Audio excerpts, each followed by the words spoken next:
Alors pour illustrer ces questions, plutôt que continuer sur des considérations plus théoriques, je vais faire quelque chose d'assez difficile, c'est que je vais vous raconter ma vie.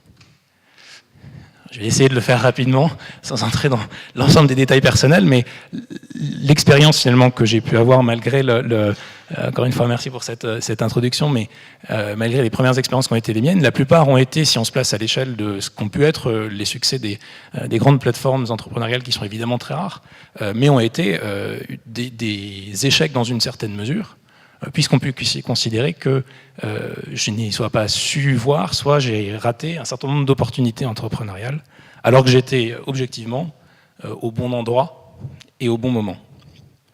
Alors tout ça commence en maternelle, où j'ai raté donc les Nike Air.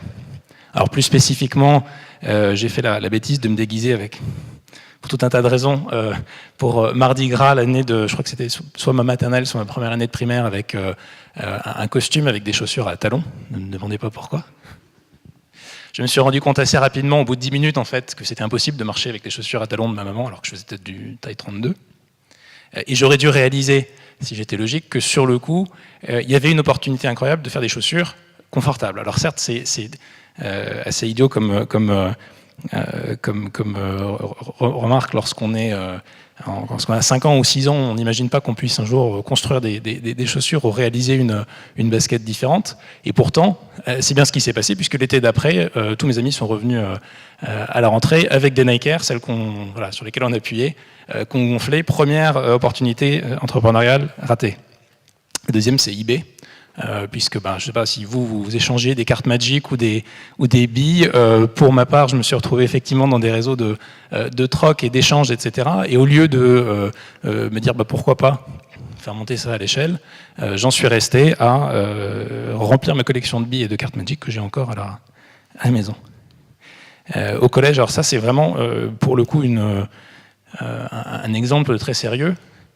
Comme tout technophile, pour ne pas dire geek qui se respecte, j'ai commencé à échanger mes premières cartes vidéo, cartes graphiques, l'ATI 128, qui était, alors c'était tellement heureux d'avoir mon ATI 128, commencé à monter mon premier PC, puis mon deuxième, etc.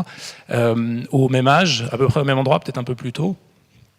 Et alors certes, lui il était au collège, pas au collège, il était à l'université. Michael Dell faisait exactement la même chose.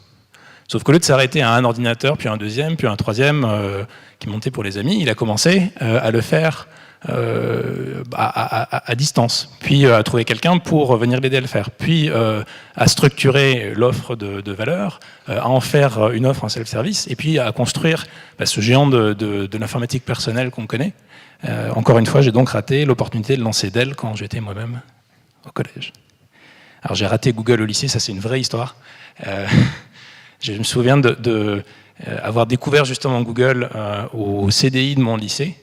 Et la façon dont on me l'a décrit, je ne sais pas comment vous avez, je ne sais pas si vous vous souvenez déjà, la première fois que vous avez découvert Google. Quelqu'un se risque, non? Alors, il y avait Alta Vista, il y avait Yahoo, il y a toujours Yahoo.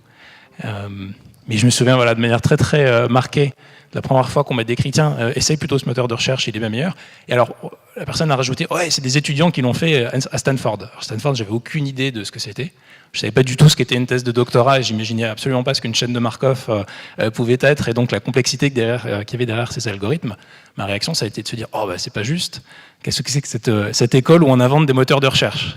Et en plus, j'étais un peu dégoûté parce que l'idée paraissait géniale et je ne l'avais pas eue. Donc j'ai raté Google quand j'étais au lycée.